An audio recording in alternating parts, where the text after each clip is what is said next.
Magandang tanghali sa lahat. Ngayon ay ating ika-6 na linggong talakayan para sa asignaturang Araling Panlipunan, ika-9 na Baitang.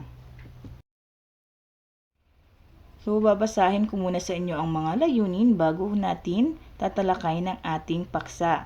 So, unang layunin, natutukoy ang mga layunin ng patakarang piskal. Ikalawa, na isa sa puso ang mga kabutihang dala ng patakarang piskal sa lipunan maging sa ekonomiya. At ang huli, nasusuri ang layunin at pamamaraan ng patakarang piskal tungo sa kaunlaran ng ekonomiya. So, ang ating paksa para sa linggong ito ay tungkol sa patakarang piskal. Konsepto ng patakarang piskal mula sa aklat ni Case, Fair at Oster taong 2012, ang patakarang piskal ay tumutukoy sa behavior ng pamahalaan patungkol sa paggasta at pagbubuwis ng pamahalaan. Sa madaling salita, ito ay tungkol sa pulisiya sa pagbabudget.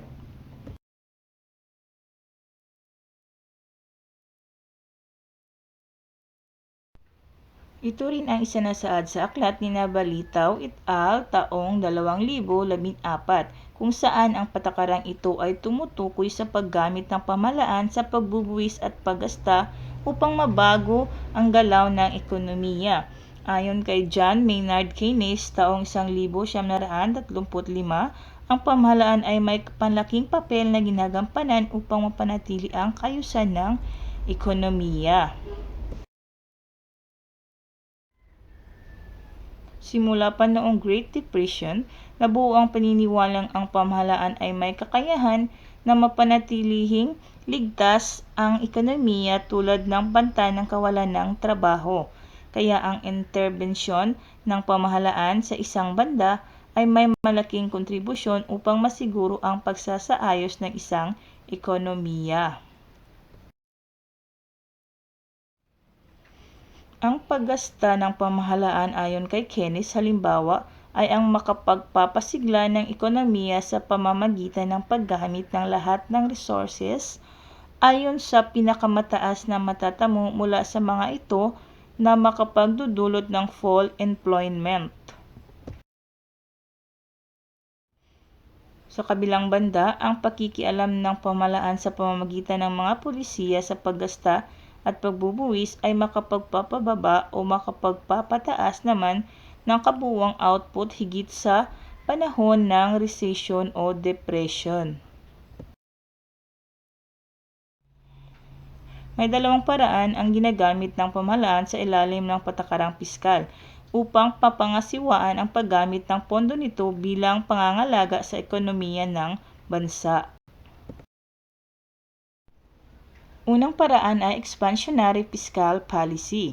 Ang expansionary fiscal policy ay isinasagawa ng pamahalaan upang mapasigla ang matamlay na ekonomiya ng bansa. Ipinapakita sa kondisyong ito na ang kabuuang output ay mababa ng higit sa isaasahan dahil hindi nagagamit ang lahat ng resources. Karaniwan ding mababa ang pangkalahatang demand ng sambayanan o sambahayan at walang insentibo sa mga namumuhunan na gumagawa o magdagdag pa ng produksyon. Magdudulot ang ganitong sitwasyon ng mataas na kawalan ng trabaho at mababang buwis para sa pamahalaan. Upang matugunan ang ganitong sitwasyon, ang pamahalaan ay karaniwang magpapatupad ng mga desisyon upang mapasigla ang matamlay na ekonomiya.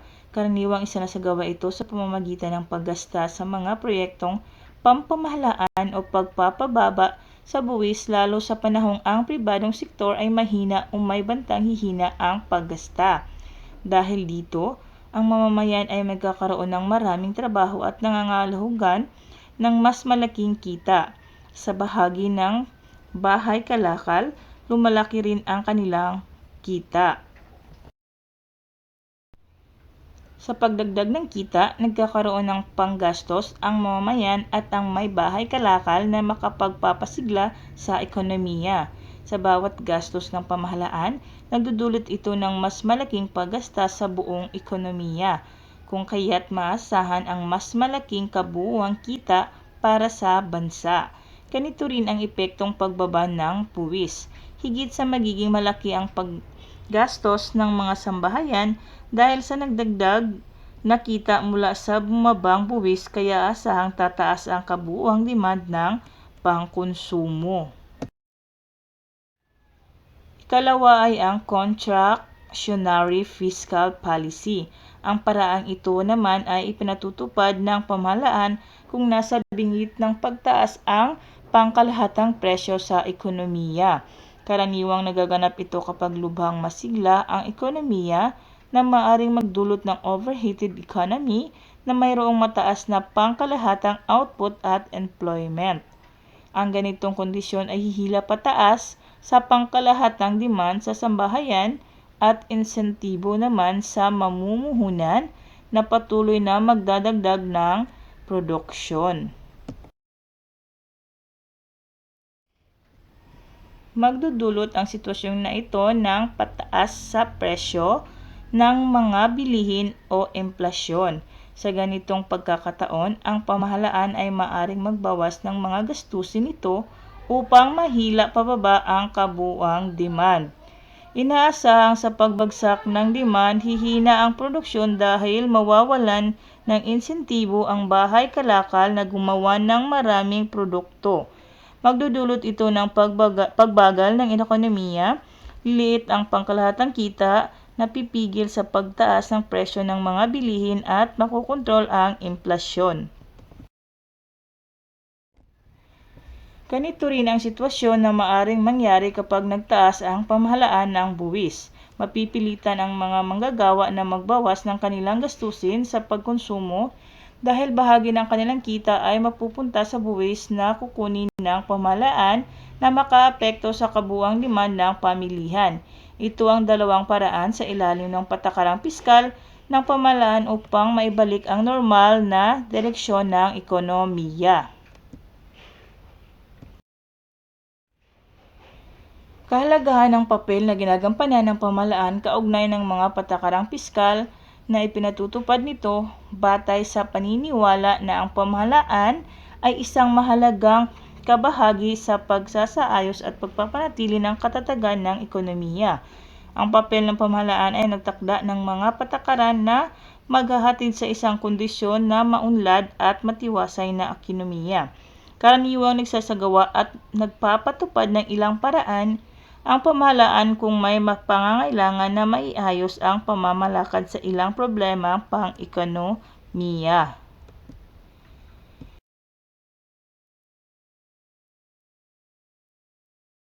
Ang mataas na paggastos ng pamahalaan ay nakapagpapasigla sa matamlay na ekonomiya. Magdudulot ito ng pagtaas sa pangkalahatang demand sa pamilihan para sa mga produkto at serbisyo. Ang pagpapababa sa buwis na ipinapataw sa mga mamamayan ay nangangahulugan naman na mas maraming maiuwing kita ang mga nagtatrabaho. Kapag naabot ng ekonomiya ang pinakamataas na antas ng employ o overheated economy, karaniwang ipinatutupad ng pamahalaan ang mababang paggasta upang bumagal ang ekonomiya.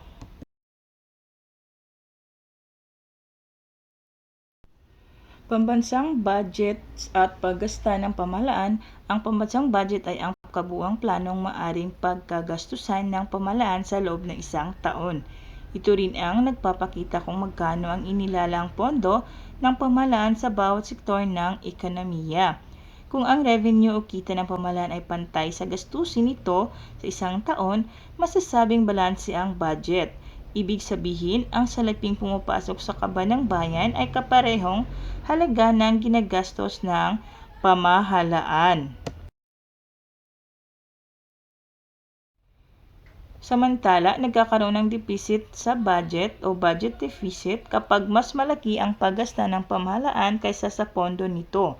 Nangangahulugan na mas malaking salapi o halaga ang lumalabas kaysa pumapasok sa kaban ng bayan. Kung mas maliit naman ang paggasta kaysa sa pondo ng pamahalaan, nagkakaroon ng surplus sa budget o budget surplus. Nangangahulugan ito na mas malaking halaga ng salapi ang pumapasok sa kaban ng bayan kaysa sa lumalabas. Dapat tandaan paghahanda ng pambansang budget. Ang paraan ng paghahanda ng budget ay may sinusunod na hakbang. Una, nagpapalabas ng budget call ang Department of Budget and Management o DBM sa lahat ng ahensya ng pamahalaang pambansa. Isanasaad sa budget call ang mga hangganan ng pambansang budget, kabilang ang kabuuang paggasta, ang tamang dapat gugulin ng budget at ang inaasahang malilikom na buwis at iba pang kita upang tustusan ang paggasta. Ang mga hangganang ito ay batay sa pagtaya ng Development Budget Coordination Committee o DBCC. Ikalawa, hinihikayat ang partisipasyon ng mga civil society organization at iba pang stakeholder sa pagbuo ng budget ng mga ahensya ng pambansang pamahalaan.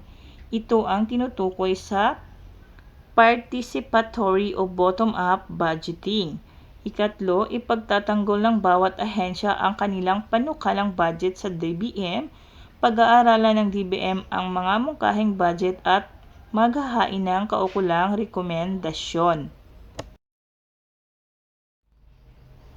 Pang-apat, ang rekomendasyon ng DBM ay pag-aaralan ng isang Executive Review Board na binubuo ng kalihim ng DBM at mga nakatataas na opisyal ng pamahalaan. Ikalima, bubuuin ang DBM ng National Expenditure Program o NEP bilang panukalang pambansang budget ayon sa napagkasunduan ng Executive Review Board. Ika-6, ihaharap sa Pangulo ng Bansa ang NEP upang linangin. Ika-7, titipunin ng DBP ang mga dokumentong bubuo ng President's Budget, kabilang narito ang NEP, at ito ay isusumiti sa Kongreso bilang General Appropriation Bill o GAB upang aprobahan bilang isang ganap na batas. Ang budget ng pamahalaan. Ang budget ng bansa ay inihahanda ayon sa mga prioridad ng pamahalaan. Ang pagbibigay ng serbisyo ang pangunahing pinaglalaanan ng pamahalaan ng pondo tulad ng edukasyon, pangkalusugan, social welfare, at iba pa. Ang pagbabudget ay maaring ayon sa sumusunod. Una, budget ayon sa sektor. Ikalawa, budget ayon sa expense class.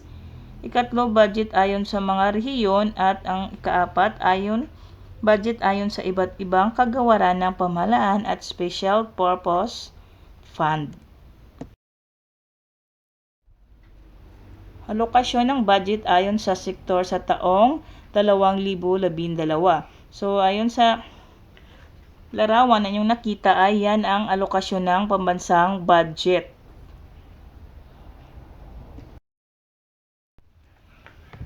So makikita sa figura kanina ang alokasyon ng budget para sa taong 2012 at nahati batay sa sektor. Sa naturang budget, pinakamalaking bahagdan ng napunta sa social services na may 31.3%. Napapaloob dito ang gastusin para sa edukasyon, kalusugan, pabahay at iba pa.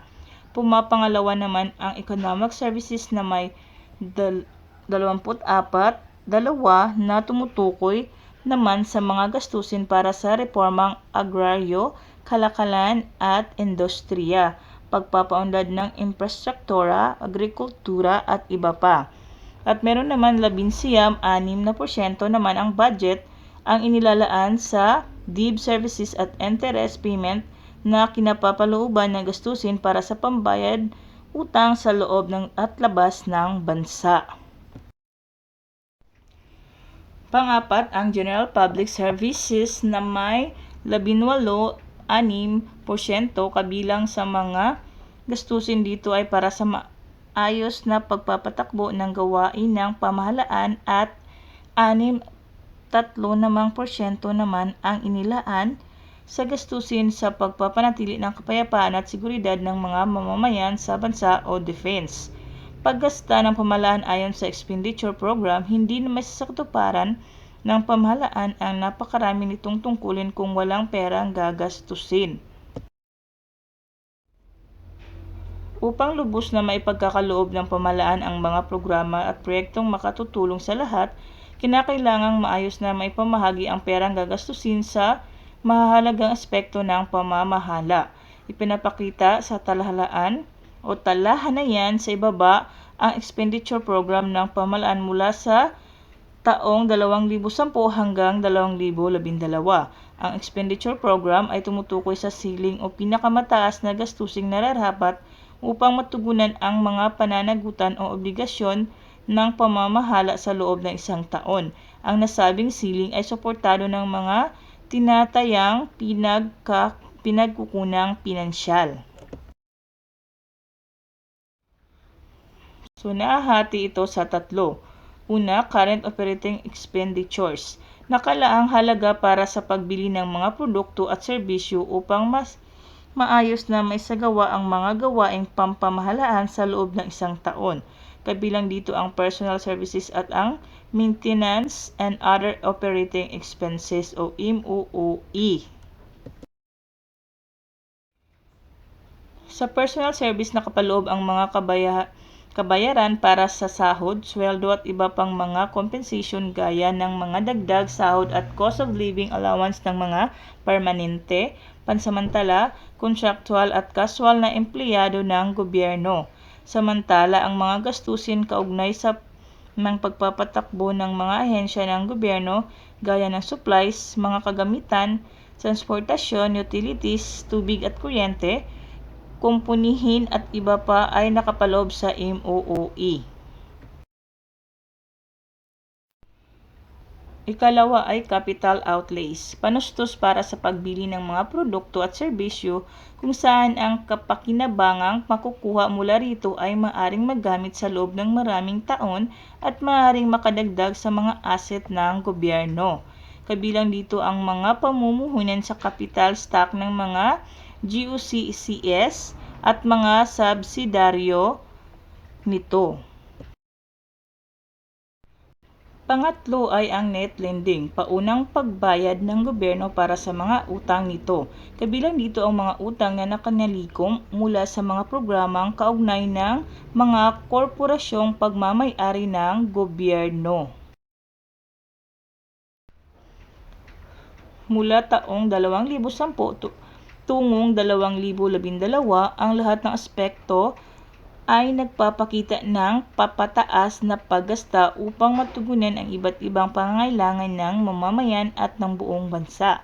Makikita rin ang positibong pagtugon ng pamahalaan sa mga obligasyon nito tulad ng pagbabayad sa mga utang nito. Pinagmumulan ng kita ng pamahalaan. Ang pamahalaan ay nangangailangan ng salapi upang maisakatuparan ang napakarami nitong gawain. Ang pamahalaan ay nakalilikom ng salapi sa pamamagitan ng buwis at iba pang pinagkukunan nito tulad ng kita mula sa interes ng salaping nakadeposito sa Bangko Sentral ng Pilipinas, mga kaloob at tulong mula sa mga dayuhang gobyerno at mga pribadong institusyon at mga kinita mula sa pagbebenta ng ari-arian ng pamahalaan at mga kumpanyang pag-aari na kontrolado ng pamahalaan. Ang tinatanggap na kita ng pamahalaan ay tinatawag na revenue. Kung walang pondo ang pamahalaan, hindi ito makapagbibigay ng produkto at serbisyo kinakailangan ng taong bayan. Kabilang sa mga serbisyong ipinagkakaloob ng pamahalaan ang pagpapagawa ng mga infrastruktura, libreng edukasyon, pagpapanatili ng kapayapaan at kaayusan, at pagtulong sa mga mahihirap na mamamayan. Kaya mahalaga para sa pamahalaan na makalikom ng pondo upang makatugon sa mga pangangailangan nito at ng mamamayan.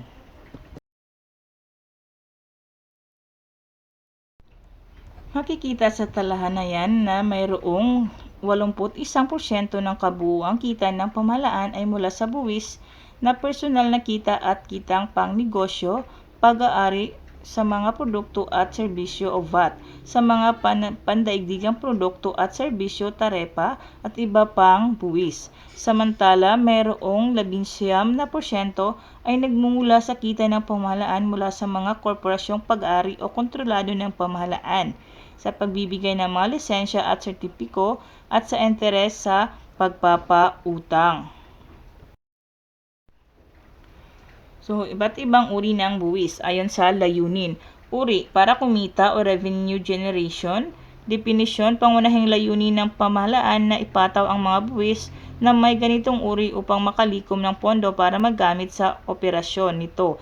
Halimbawa, sales tax o income tax. Para magregularisa naman o regulatory, ipinapataw ang ganitong uri ng buwis upang mabawasan ang kalabisan ng isang gawain o negosyo o excise tax ang halimbawa. Para magsilbing proteksyon o protection, ipinapataw upang mapangalagaan ang interes ng sektor na nangangailangan ng proteksyon mula sa pamahalaan o proteksyon para sa lokal na ekonomiya laban sa dayuhang kompetisyon o ang halimbawa ay tarepa. Ayon sa kung sino ang apektado naman. So, tuwiran o direct, buwis na tuwirang ipinapataw sa mga individual o bahay kalakal o withholding tax.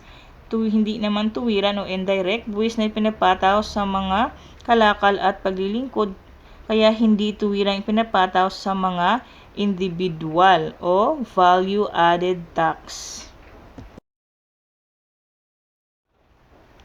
Ayon sa porsyentong ipinapataw naman, proportional o proportional.